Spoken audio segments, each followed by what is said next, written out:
Saint Faustina once wrote with trembling clarity, "I saw my guardian angel who ordered me to follow him. In a moment I was in a misty place full of fire, and within it there were great crowds of suffering souls." Diary 20. What struck her was not the fire, but the silence, the quiet endurance, the hidden longing, the profound hope that burned even brighter than the flames around them. Have you ever wondered what happens to a soul that dies in God's grace, but not yet in His perfect light? Have you ever sensed that purgatory is not a place of punishment, but a place of profound mercy, misunderstood by many? And have you ever asked yourself what Jesus revealed to Saint Faustina that most people today dismiss, ignore, or fear to believe? In the dim hallway outside her cell, where the cold air moved like a soft breath through the night, Saint Faustina felt Jesus draw near with a gravity that made her heart still. What he would show her about purgatory would not terrify her, it would transform her. It would reveal a truth most souls forget, that God's love pursues the soul even beyond death, cleansing it with a fire that is painful, yes, but entirely merciful. Before we continue, subscribe if you want to walk through authentic revelations Jesus gave to Saint Faustina, the ones that confront our fears and illuminate the hidden tenderness of God. Faustina returned to her cell, the wooden floor creaking beneath her as she closed the door gently behind her. A small candle flickered on her nightstand, casting a trembling light across the simple walls. She knelt beside her bed, and as her knees met the floor, her soul opened to the quiet stirring of grace. It was then that she felt her guardian angel beside her, not in a vision of wings or brilliance, but in a presence unmistakable and serene. He commanded her interiorly to follow. What she saw next forever changed her understanding of God's mercy. She found herself before a place wrapped in mist, a veil of grey light and trembling heat. She felt a warmth rising from the ground, not the violent blaze of hellfire, but a purifying flame that burned without hatred. The souls there did not scream, they did not curse, they endured in silence, their eyes lifted toward a distant brightness that called them gently forward. Faustina understood at once. The suffering of purgatory is not despair. It is longing, the ache of a soul pressing toward the God it loves, but is not yet ready to behold. What astonished her most was their peace. Even in the fire, even in pain, the souls possessed a serenity that earthly suffering cannot touch. They knew they were being cleansed. They knew they belonged to God. They knew that every flame was preparing them for the embrace of His holiness. And Jesus whispered to her heart, "My mercy does not end at death. It purifies until love is complete." As Faustina stood in that mist-filled place, her soul trembling yet at peace, she became aware of something that surprised her more than the fire, more than the silence, more than the sheer multitude of souls awaiting glory. She felt their love, pure, longing, surrendered love, reaching upward like unseen flames rising toward heaven. The souls were suffering, yes, but not with the despair of the damned. Their suffering was a yearning, an ache born from knowing they were near God and yet not ready to stand in His embrace. The mist swirled around them like a veil that both concealed and revealed their purification. Faustina listened, expecting cries of anguish, but none came. All she heard was a deep, collective silence, one filled with hope rather than fear. This silence pierced her heart. It was a silence that spoke of trust, a silence that spoke of certainty, a silence that said, "Soon, not yet, but soon." Jesus allowed her to sense what the souls endured. Their greatest pain was not the fire, it was the distance, a distance they felt more acutely than any earthly suffering. These souls had glimpsed God's beauty at the moment of judgment. They had seen His love, His holiness, His tenderness, and now in purgatory, the memory of that beauty burned within them brighter than any flame. Their suffering came from their longing to run into His arms, but knowing they must be purified first. Faustina felt this longing so deeply that her own soul trembled. She understood suddenly why few people on earth truly believe in purgatory, because they misunderstand its nature. They imagine punishment, they imagine wrath, they imagine a place where God withdraws. But Jesus showed her the opposite. Purgatory is not where God turns away. It is where His love burns most fiercely to cleanse, to prepare, to complete. It is mercy in fire. She saw that the souls were not angry at their suffering. They welcomed it. They desired it. They wanted nothing more than to be made worthy of the one they had seen. Each moment of purification felt like a step toward the radiance of God's presence, and the fire, though painful, was a fire of hope, not despair. Faustina felt her guardian angel beside her, silent, reverent, attentive to every movement of grace. She asked interiorly whether the souls could pray for themselves. The answer rose within her gently yet firmly: no. Souls in purgatory cannot merit anything for themselves, but they cherish every prayer offered for them on earth, every mass, every sacrifice, every act of mercy offered in their name becomes a drop of dew falling on burning hearts.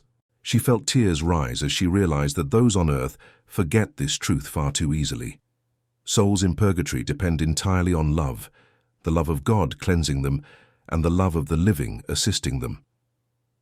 The mist thickened again as the vision began to fade, but before it disappeared completely, Faustina heard a whisper echo through her soul.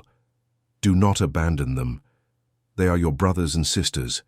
As Faustina returned slowly to her senses, finding herself once again in the quiet of her convent cell, the memory of purgatory clung to her like a fragrance, subtle, solemn, unforgettable.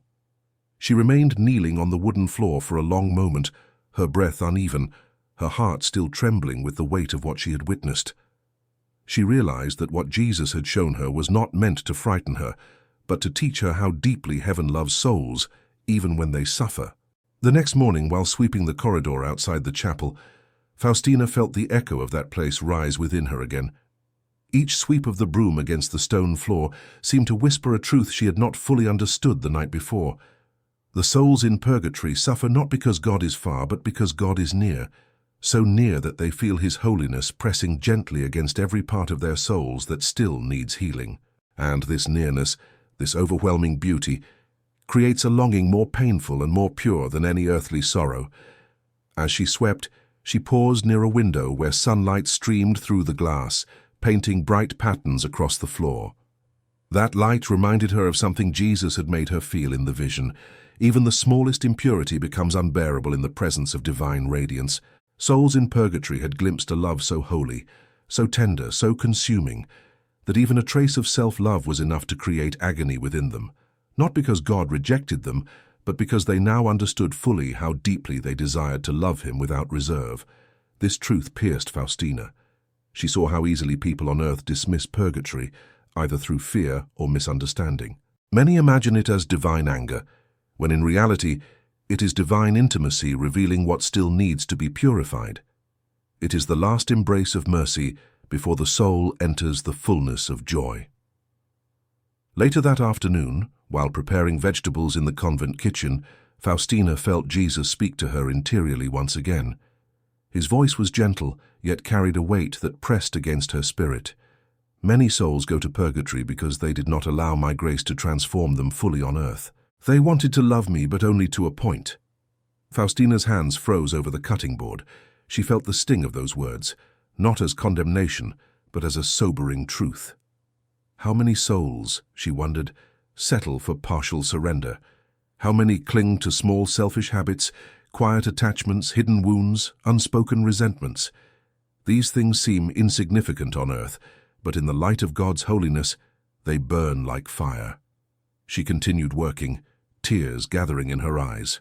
She realized that purgatory is not a place of forgotten souls, but a place of unfinished love. Souls there love God intensely. They long for Him with every fiber of their being. And because of that longing, their purification is not cruelty, it is mercy, fulfilling desire. That evening, as she prayed the chaplet of divine mercy, Faustina sensed the presence of the suffering souls around her, not in vision, but in spirit. She felt their gratitude, their hope, their longing. And she understood with clarity that few people truly believe what purgatory is, the final proof that God never abandons a soul that desires Him. As dusk settled over the convent, spreading long shadows across the garden and painting the sky in muted shades of violet and rose, Faustina felt the weight of the revelation deepening within her soul. She walked slowly along the gravel path, listening to the soft crunch beneath her feet, her thoughts drifting toward the countless souls she had seen in that misty realm of purification. A quiet sadness enveloped her, but beneath it ran a river of hope, because what she had witnessed was not punishment, it was promise. Entering the chapel once more, she knelt before the tabernacle, the golden door glimmering softly under the flicker of a single candle. As her forehead touched the wooden pew, Jesus allowed her to sense another truth about purgatory that few believe or even imagine. The souls there love God more perfectly than most souls on earth. Their suffering is not rebellion, it is longing. Their fire is not hatred, it is desire. Their silence is not despair, it is surrender. Faustina felt interiorly that the purification of purgatory is not the soul being forced toward holiness. It is the soul leaping toward it, yearning to be made pure enough to see the one it already loves with all its being. Jesus made her feel how eagerly these souls embrace the cleansing fire, because they finally understand how beautiful God is, and beauty demands transformation. She remembered how, during the vision, none of the souls she saw resisted their purification. Not one. They accepted it willingly, lovingly, gratefully. Their only sorrow was the distance that remained between them and God, yet even that sorrow was filled with hope. It was a holy ache, not a hopeless one. Faustina realized that this truth is what most people on earth fail to grasp. Purgatory is mercy completing what earth left unfinished. As she prayed, Jesus deepened this revelation even further. He allowed her to sense the greatest suffering of the souls in purgatory, not being able to love God as completely as their purified hearts now desire. Their longing, once partial and divided on earth, becomes absolute. They hunger for God with a purity and intensity that earthly hearts rarely taste. This longing is fire. This fire is purification, and purification, she understood, is love's last transformation before glory. Faustina felt tears rise as she contemplated the tenderness of this mystery. On earth, people often fear purgatory as if it were a place of exclusion, but Jesus showed her that purgatory exists because God refuses to let sin have the final word over a soul that loves him. It is the sanctuary of divine mercy's final work, the place where holiness is completed, not denied. She pressed her hands against her chest, overwhelmed by a sudden awareness. Souls in purgatory are safer than souls on earth. They cannot sin anymore. They cannot turn away. They cannot lose God. They only wait, and their waiting is filled with certainty. As the candle flickered beside the tabernacle, Faustina understood the revelation as clearly as sunrise. Purgatory is not where God's love weakens. It is where God's love burns brightest, finishing what the soul longed for all along. The following morning, as sunlight filtered softly through the chapel windows, casting warm streaks of gold upon the wooden pews, Faustina felt an unusual quiet stirring within her soul. The revelation of purgatory had not left her. It clung to her heart like a living truth, awakening her with a sense of mission. She knew Jesus had shown her something that few understood, and even fewer believed. Purgatory is the deepest act of mercy a soul can receive after death. She walked into the chapel before the sisters gathered for prayer, her steps gentle, the air filled with the faint scent of incense lingering from the previous evening. Kneeling before the tabernacle, she closed her eyes and found herself once again connected to the memory of the suffering souls. Not in a vision this time, but in a spiritual nearness, as if their longing echoed faintly through her heart. She could feel their hope, their waiting, their gratitude. And in the silence, Jesus revealed yet another truth. Souls in purgatory, he showed her, do not suffer alone. They are surrounded by angels who minister to them with profound tenderness. Though the angels cannot shorten their purification, they offer a presence so gentle that the souls never feel abandoned. Faustina sensed this truth like a soft touch upon her spirit. The fire purifies, but love surrounds. Even in the depths of purification, God's care is unbroken. This revelation astonished her. She had always imagined purgatory as a place of isolation, a place where souls bore their pain alone. But Jesus made her understand that no soul undergoing purification is ever left without the nearness of heaven. Angels guard them. Mary intercedes for them. The prayers of the Church flow toward them. and God himself holds their suffering within his mercy. As she prayed, Jesus deepened her understanding further. He allowed her to feel that the greatest consolation the souls receive is the certainty of salvation. There is no fear of being lost, no doubt, no anxiety. Their suffering is sharp, but their hope is absolute. They are like travelers waiting at the threshold of home, tired, longing, aching, but certain that the door will soon open. Faustina placed her hand over her heart, moved by the beauty of what she understood. She saw clearly that purgatory is not a place where souls pay a debt. It is a place where souls are prepared for a love so brilliant that nothing imperfect can endure it. Their suffering is not punishment, it is preparation, a cleansing flame that removes everything that obscured the image of God within them. She then felt her heart flood with sadness as she remembered what Jesus had once told her. Many souls in purgatory remain there longer because no one prays for them. This truth pierced her more deeply than the fire she had seen. She understood that one prayer, one act of mercy, one mass offered for a departed soul could ease the weight of their longing. That thought became a mission. Faustina realized that Jesus had shown her purgatory not just to reveal its mystery, but to draw her into a deeper compassion. Souls depend on the love of heaven and the love of earth, and too many are forgotten. She bowed her head, whispering, "Jesus, let not one soul be forgotten." That evening, when the convent settled into its familiar stillness and the last rays of daylight vanished behind the fields, Faustina returned once more to the chapel. A single candle burned near the tabernacle, its flame bending gently as if bowing to the silent presence of Christ. She knelt, letting the quiet embrace her. The revelation Jesus had given her about purgatory still pulsed through her soul like a heartbeat, steady and urgent, asking to be understood more deeply. As she rested her hands on the wooden pew, Jesus allowed her to sense something that both humbled and astonished her. The souls in purgatory are closer to God in love than most souls walking the earth. Their suffering, though painful, is the suffering of yearning, of holy desire stretching toward its fulfillment. They burn not with despair but with hope. Their purification is the final ascent toward the face of God. Faustina felt her heart swell with reverence. She realized that purgatory is not an interruption of God's love. It is love completing its work. Every flame she had seen in her vision was an act of mercy. Every moment of longing was a movement toward heaven. Every tear of purification was a step closer to eternal joy. She thought of how many people on earth feared purgatory, as if it were a place of harsh punishment, a sign of divine disappointment. But Jesus had shown her that this belief was far from the truth. Purgatory is more tender than the human heart can comprehend. It is the place where God wipes away the last shadows of the soul, so that nothing impure remains to dim its eternal union with Him. It is the final cleansing before the embrace. As she continued praying, Jesus revealed one last truth. The suffering of the souls in purgatory is great, but the suffering of God's heart for forgotten souls is greater.